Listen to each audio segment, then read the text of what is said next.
Et je me suis arrêté au Master 1. Je devais faire Master 2, entrepreneuriat, un truc comme ça. Entrepreneuriat, projet innovant, mais j'ai arrêté.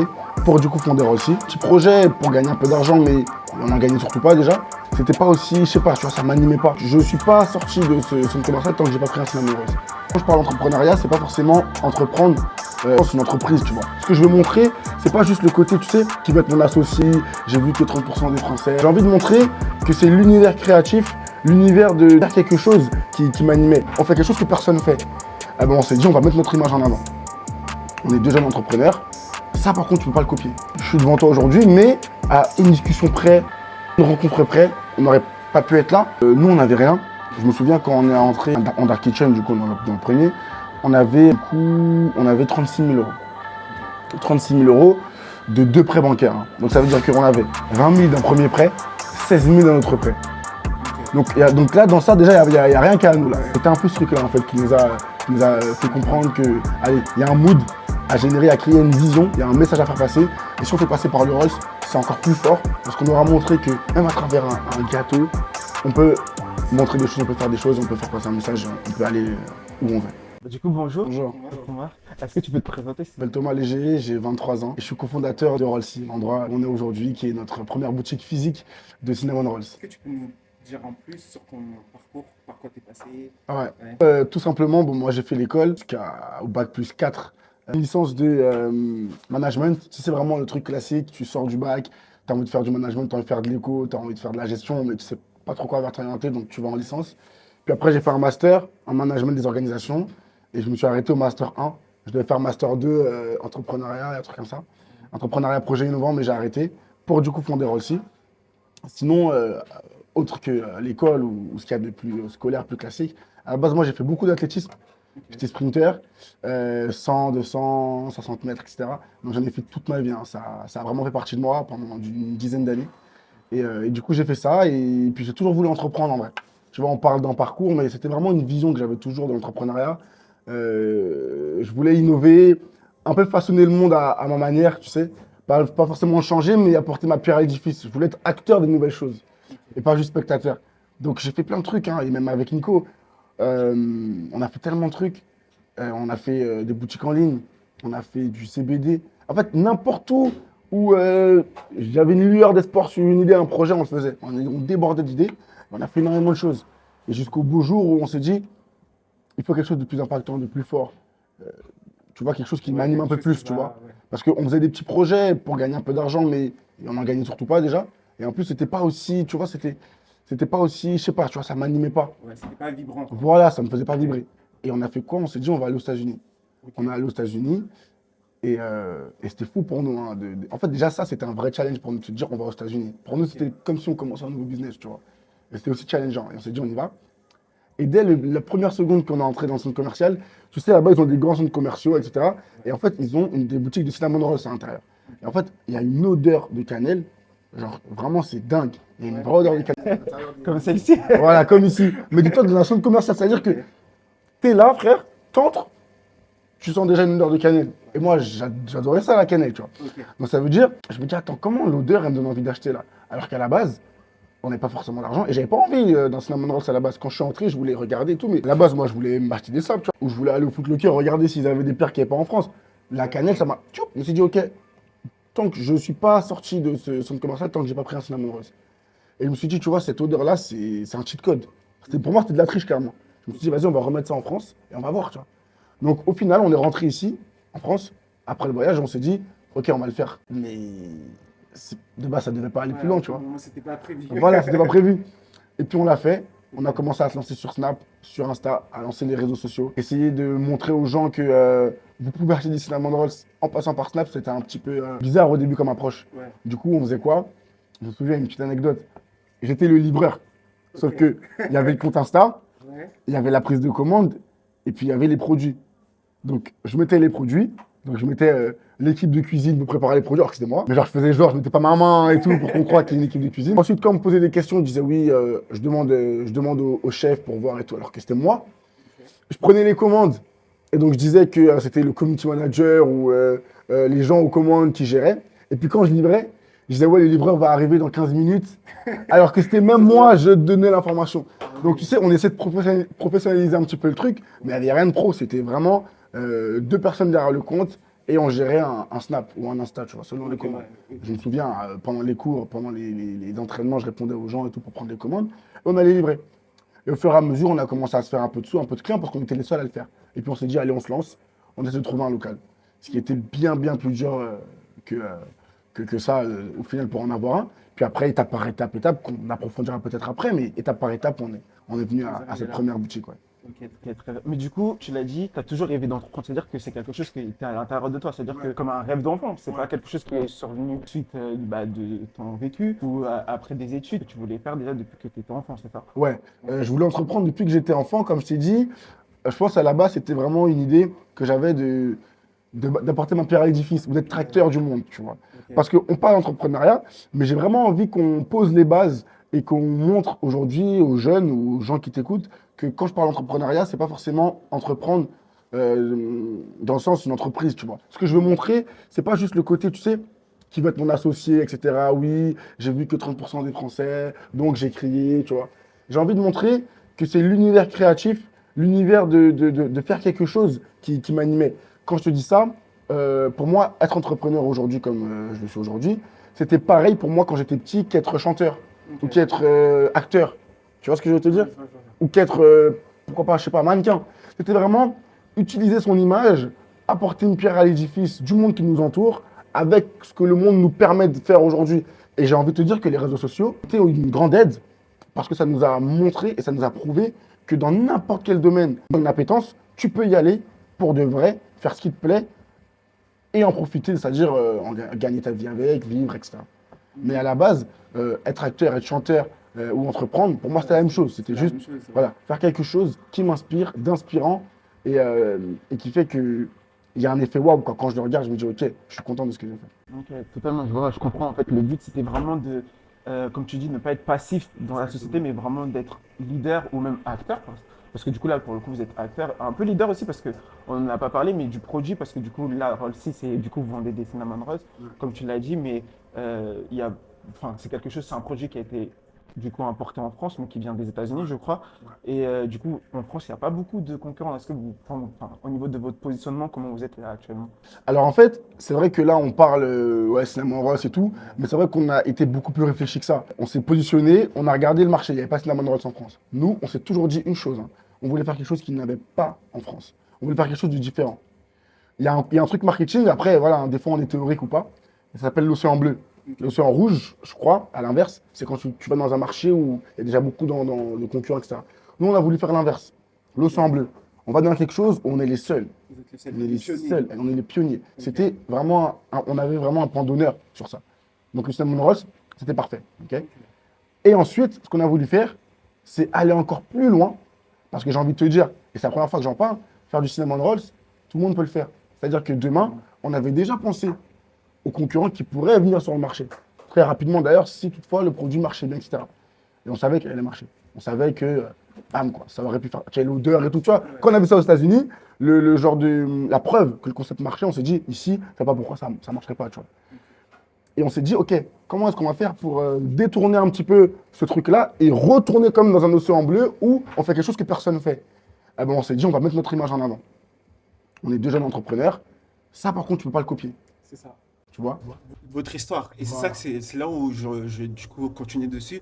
C'est en fait quelle est l'histoire en fait de Rolsey? À quel moment en fait vous en êtes arrivé là? Parce que du coup ça aurait pu être autre chose comme tu l'as dit. Vous avez commencé, vous étiez dans l'athlétisme. Pourquoi vous n'êtes pas resté dans le sport? Vous avez bifurqué dans la nourriture. Alors que peut-être c'est pas forcément ce à quoi vous vous attendez au départ. Parce que tu as dit que vous voulez entreprendre mais tu savais pas dans quoi exactement. Mais la première chose qui t'est entre guillemets arrivée à la tête, c'est quand tu as senti l'odeur de la cannelle à New York et tu t'es dit bah, mince, il faut que je m'engage à faire ça. Tu vois. C'est en fait, c'est l'idée de se dire, on y va.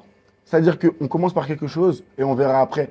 En vrai, quand tu regardes nos deux esprits, nos deux visions des choses, le cinnamon roll, ce n'était pas forcément une fin en soi, mais c'était comme un moyen de se donner une légitimité de se lancer. Je te dis ça parce qu'au final, je rêve toujours de faire plein de choses. Je rêve toujours de faire de l'acting, je rêve toujours de faire un concert. On rêve toujours de plein de choses dans une vie, surtout qu'on est jeune. Tu sais, on a la chance d'avoir encore cette fougue. On est jeune, on a envie de faire des choses, on a envie de se prouver des choses, on a envie de montrer des choses au monde. Et j'ai envie de te dire que le cinnamon roll, pour nous, en tout cas pour moi, ça a été aussi une légitimité de me dire, ok, je peux le faire. En réalité, on fait des gâteaux, on fait des cinnamon rolls aujourd'hui. Donc on peut se dire, bon, on fait des gâteaux, c'est un simple restaurateur, etc. Mais en vrai, la vision, elle va beaucoup plus loin que ça. Demain, Rollsy, ou ce qu'on a réussi à créer là par le cinnamon roll, qui est un produit Instagrammable, les gens ils kiffent, ils snap, etc.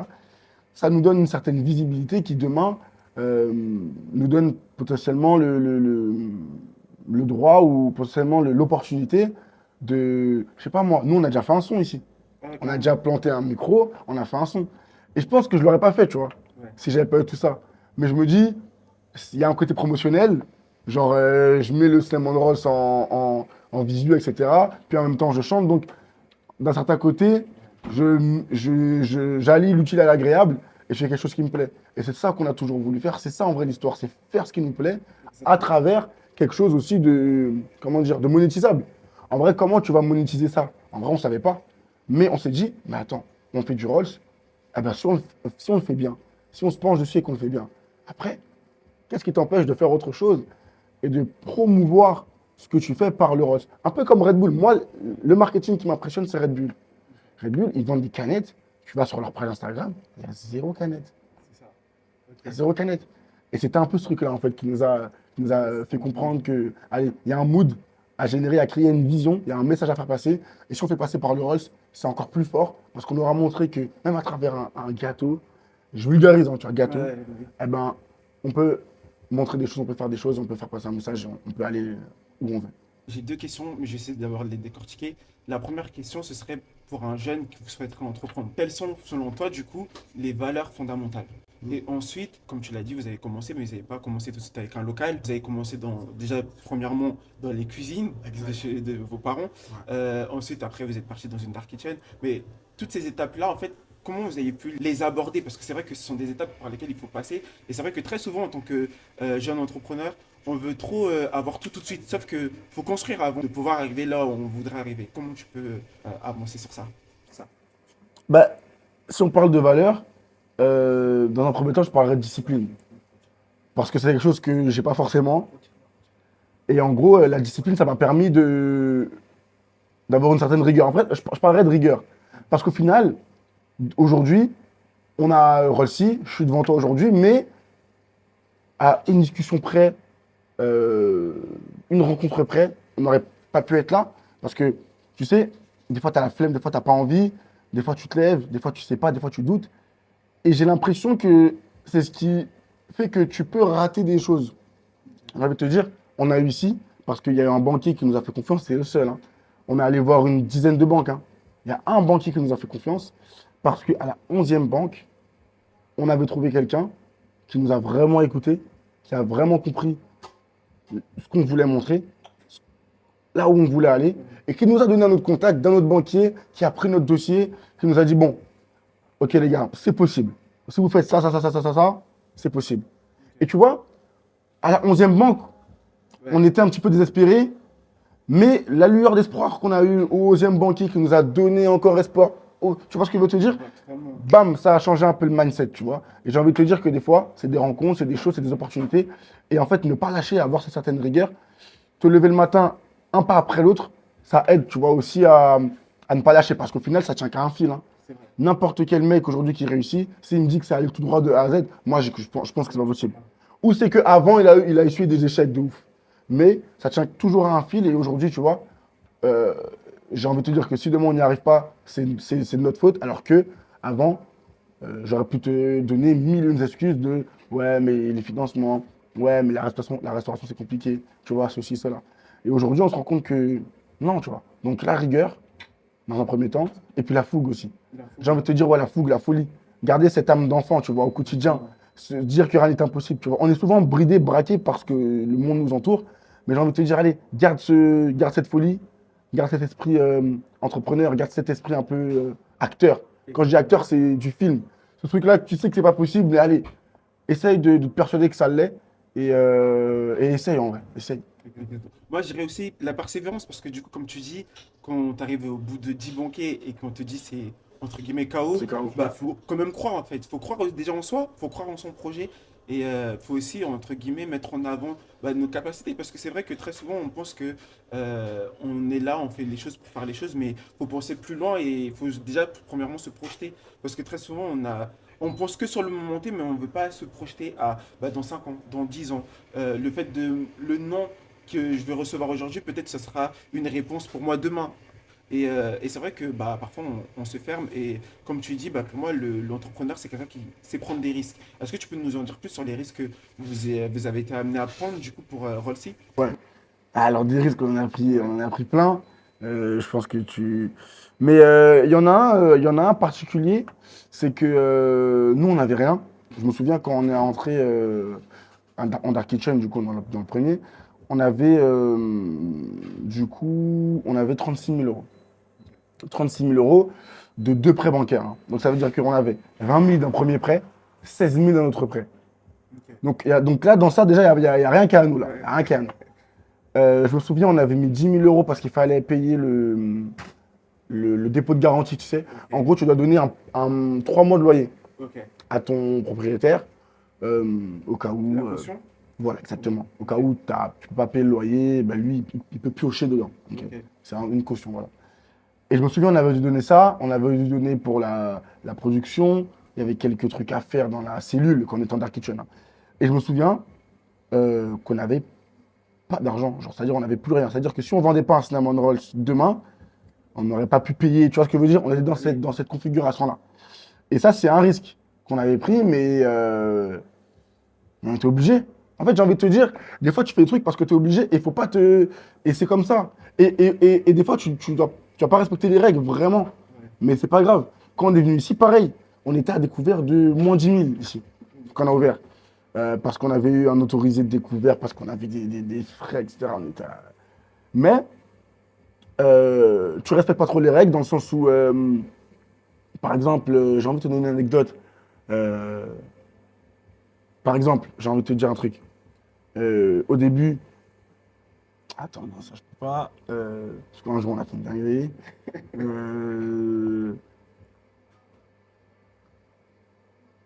Ok. Tu sais, par exemple, essaye toujours d'être un peu border. Tu vois, par exemple, la caisse qu'on a ici, à la base, la caisse, c'est un outil que tu dois payer. Et c'est souvent très cher, l'outil de caisse, etc.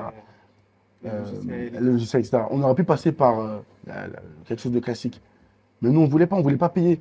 Donc j'ai appelé un ami, 2 amis, 3 amis. Le troisième m'a donné un contact. Le troisième qui m'a donné un contact, je l'ai appelé. Je lui ai dit que je viens de la part d'un ami, que je suis son cousin, que est-ce qu'il peut me faire une offre. Il veut, je le rappelle. Ouais, tu vois, essayer vraiment. Alors qu'en vrai, on aurait pu se dire, bon, vas-y, on doit la payer, on paye. Tu vois, on aurait pu faire un truc. Essayer toujours de gratter au maximum. Pour nous, c'est un problème financier, mais ça peut être un autre problème. L'enseigne, à la base, c'était 800 euros, un truc comme ça. Ok. Pour celle-là et celle-là, celle que tu vois à l'intérieur. C'était 800. J'ai payé que 450. Pourquoi? Parce que le mec, au début, je lui dis ah non, j'ai pas les fonds, je te paierai en cash. J'ai pas le cash, j'ai pas. Je te dis que je te paierai à la fin. Après, il vient. Je lui dis que ah ouais, mais là, j'aime pas, là, il y a un petit problème. Je cherche des trucs. Il me dit ah non, mais tu vas comme payer. Je dis ah ouais, non, carrément, reprends, hein. Reprends, c'est pas grave, hein. Mais il est déjà venu, il va pas reprendre. C'est-à-dire, je lui dis ah non, reprends, hein. Ah ouais, non, tu veux pas reprendre? Ah bah non, bah moi j'ai que 450 là. Et il les prend ces 450. Je sais qu'en vrai de vrai, c'est pas bien, parce qu'il y a un artisan qui est venu, etc. Et j'ai envie de te dire qu'on a dû le faire.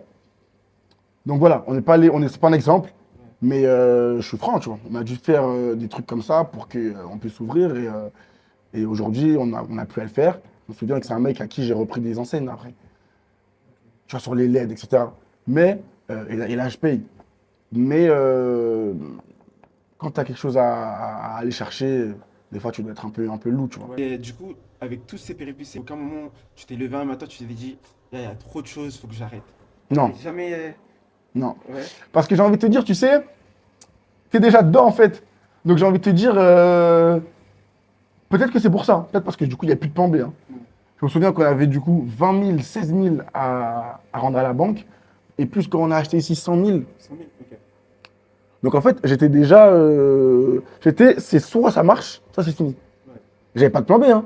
En gros, là, c'est aujourd'hui ou aujourd'hui. Ah oui, non, Il n'y a c'était. pas de demain. Tu vois ce que je veux dire? Ouais. C'était soit ça marche, soit c'est fini. Donc d'un certain côté, s'il y a un problème, il faut trouver une solution, hein. C'est ça.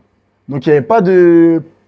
Il n'y avait pas de machine arrière, de trucs. En plus, je me souviens, on s'était fait un petit peu aider par nos amis, Ouais, c'est- par, tu vois, ouais. on s'est fait aider par des amis, par des proches. Donc, non, non, non, même, je me souviens à une époque, j'avais demandé à un ami à moi, parce qu'on n'avait plus rien, j'avais demandé à un ami à moi qui me prenne un peu de sous, parce que j'avais besoin pour payer une machine. Tu vois, c'est des trucs, euh, quand tu es obligé de les faire, en vrai, tu le fais, mais ça fait pas plaisir, hein. Non, Ça fait totalement. jamais plaisir, tu vois. Donc, on le fait et on se dit que non, tu vois, après toutes ces péripéties, tous ces problèmes, non, tu es obligé de te lever et de faire marcher ton affaire. Après, c'est vrai que nous, on s'est toujours concentré sur le produit. Ok.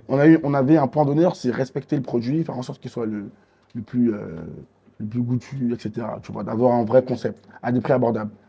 Et j'ai l'impression que ça a été un pari réussi, tu vois. Parce qu'on a voulu bien le faire, on a voulu bien se placer, on a voulu respecter la clientèle avec un endroit où on peut y arriver facilement, de prix accessible, un bon produit. Tu vois, quand le gars il prend un cinnamon roll, on l'a respecté, tu Vous vois. avez respecté les normes. Tu vois, on a respecté, le truc il est gros, on est généreux. Et c'est ça aussi d'entreprendre. C'est pas forcément d'avoir une bonne idée, etc. C'est vraiment montrer à ton client aussi, je pense, que tu l'aimes en vrai. En fait, Ça, en fait, c'est bête à dire, hein, Ouais. que tu l'aimes, tu vois, que tu veux lui apporter de la valeur.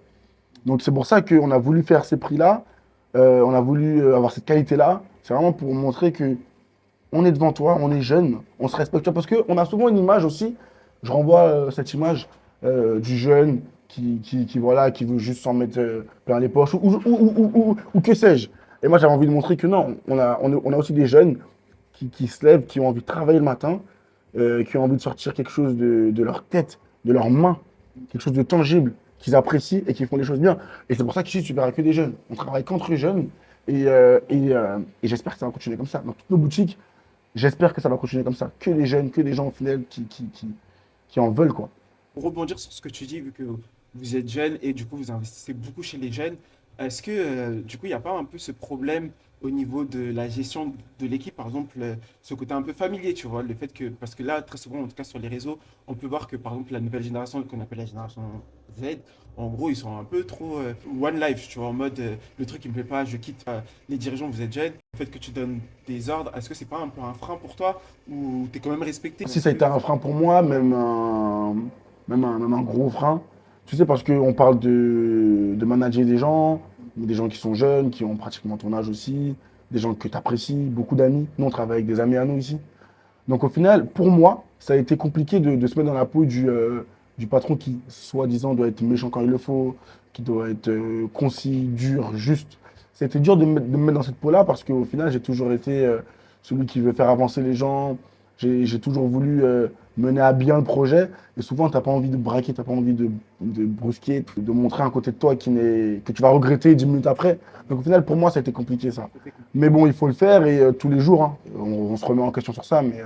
Mais ça a été une phase où je me suis beaucoup remis en question pour être la meilleure version de moi-même, pour l'image que je peux renvoyer aussi envers les gens avec qui je travaille, tu vois. Pour rebondir aussi sur ça, parce que tu dis que bah, du coup, tu n'es pas tout seul, vous êtes deux, et c'est vrai que ça peut être ça d'entreprendre aujourd'hui à plusieurs. Il y a beaucoup de gens qui préfèrent entreprendre tout seul et d'autres à plusieurs. Là, la particularité de vous entreprenez par exemple à plusieurs, c'est que là, c'est ton ami. Et c'est vrai que très souvent, les gens ils disent que amitié et business, c'est pas bon ménage. Ouais. Qu'est-ce que tu en penses? Ben, genre, nous, ça n'a pas été un frein, voire une force. Donc, on est peut-être l'exception qui confirme la règle. Mais ouais, nous, vraiment, c'est un vrai kiff d'entreprendre à deux. C'est beaucoup de remise en question, mais on apprend beaucoup sur l'un et l'autre. Et on apprend du coup à être aussi la meilleure version de nous-mêmes pour l'un et l'autre. Donc en vrai, de vrai, c'est un challenge. Mais pour moi, ça n'a pas été un frein, plus une force. Deux cerveaux, on va beaucoup plus loin, on interagit plus facilement sur les idées, on se connaît par cœur aussi. Donc je peux comprendre que pour d'autres, ça soit un frein. Ça l'aurait peut-être été avec quelqu'un d'autre. Mais en tout cas, avec mon associé, avec Nicolas, on s'est bien trouvé. Et aujourd'hui, on est un peu le yin et le yang, tu vois. Donc au final, l'un va pas sans l'autre, même un peu trop, j'ai envie de te dire. Donc non, ça a vraiment pas été un frein, plus une force pour nous. Ouais. qu'est-ce que tu pourrais dire du coup au Thomas il y a 16 ans, juste tu avais 16 ans, qu'est-ce que tu lui aurais dit là en te voyant là, tout de suite, là, à l'endroit où tu es? Je lui aurais dit continue de croire parce que j'ai envie de te dire un truc, la confiance en soi, c'est vraiment la clé, hein. Tu entends ça souvent, mais c'est vraiment vrai. Il y a eu des moments où on a beaucoup douté, où j'ai beaucoup douté, on a eu peur, j'ai beaucoup eu peur. Et je me remémore les années où j'avais une confiance à 1000% en mes projets, en ma manière de faire, en ma manière d'être. Et je me souviens qu'à cette époque-là, euh, j'ai eu raison d'être comme ça. C'est ce qui nous a mené à faire tout ça. Mais je te jure, hein, 1% de doute, 1% de peur ou quoi que ce soit qui te fait penser à autre chose, qui t'enlève cette fougue, comme je te parlais tout à l'heure, ça peut tout détruire. Donc je lui aurais dit de continuer à avoir confiance en lui, comme il l'était quand il avait 16 ans, parce qu'aujourd'hui, c'est ça, c'est cette confiance en lui à 100% qui va lui permettre d'avoir ça et beaucoup plus. Tu vois. Et du coup, qu'est-ce qu'on peut souhaiter à Rolsey du coup, pour les années à venir et qu'est-ce que vous voulez qu'on souhaite? Développer plusieurs boutiques, ça c'est sûr. Continuer à faire valoir la vision de Rolsey, continuer à être amoureux du projet, continuer à faire valoir cet amour du projet jusqu'aux équipes, parce que tu vois, quand le client il arrive, il entre dans une vibe, tu vois, une vraie atmosphère. Et c'est ça qu'on kiffe chez Rolsey. On arrive à délivrer l'atmosphère qu'on a toujours voulu délivrer ou qu'on a toujours voulu avoir en tant que client. Donc c'est délivrer l'atmosphère à son paroxysme, développer plein de boutiques, continuer à faire vibrer les gens, continuer à inspirer.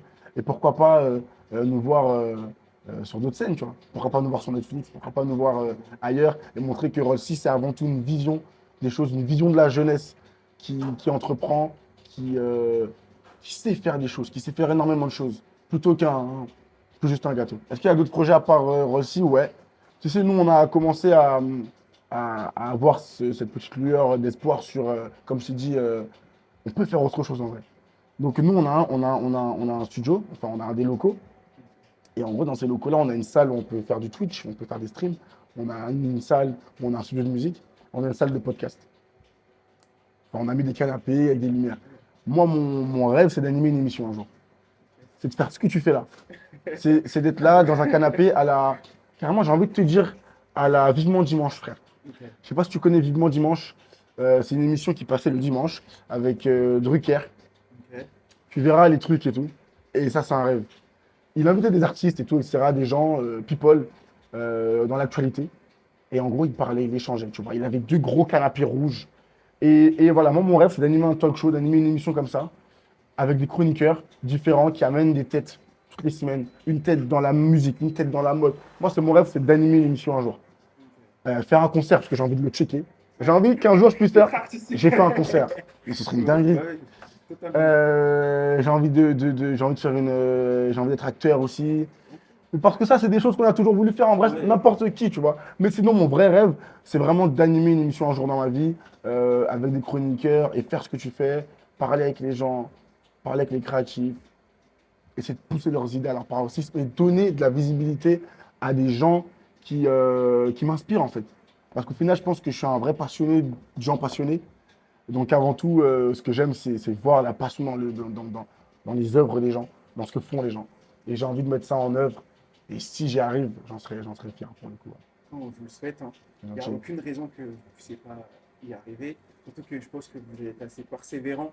Donc je pense que ça va arriver. C'est juste qu'il faut juste poser les bonnes fondations. Mais je pense que ça va arriver. En tout cas, il faut le croire. Si Ouais, vous faut le y croire. croyez, bah, c'est déjà bien, c'est déjà un bon pas. Et parfois, c'est le pas que beaucoup de gens n'ont pas. Ils veulent faire des choses, mais ils ne croient pas des gens, eux, ni en leur projet.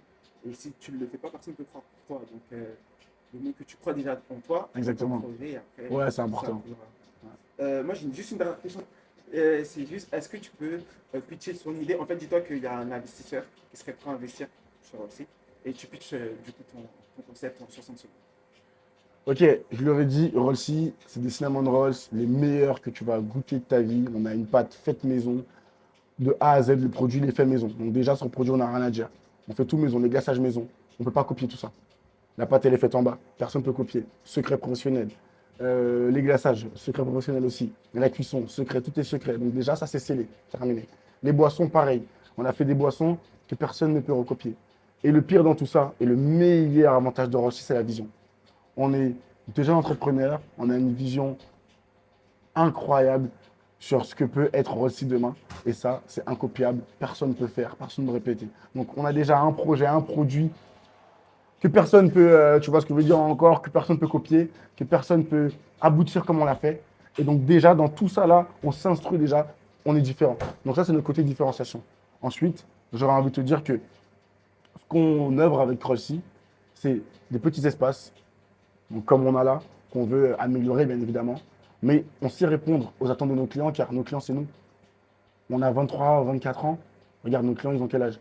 Ils ont 23, 24 ans, donc on connaît exactement la cible. TikTok, etc., c'est des réseaux qu'on maîtrise parce que c'est des réseaux qu'on utilise nous-mêmes, personnellement. Donc, en termes de communication, on est excellent, parce que d'un certain côté, on connaît notre cible par cœur. Et en termes de produits, d'image et du coup de process, on est les meilleurs parce que personne ne peut copier et on fait tout nous-mêmes. Top. Merci beaucoup en tout cas. Non, merci à Merci toi. beaucoup, Thomas. Merci à toi, J.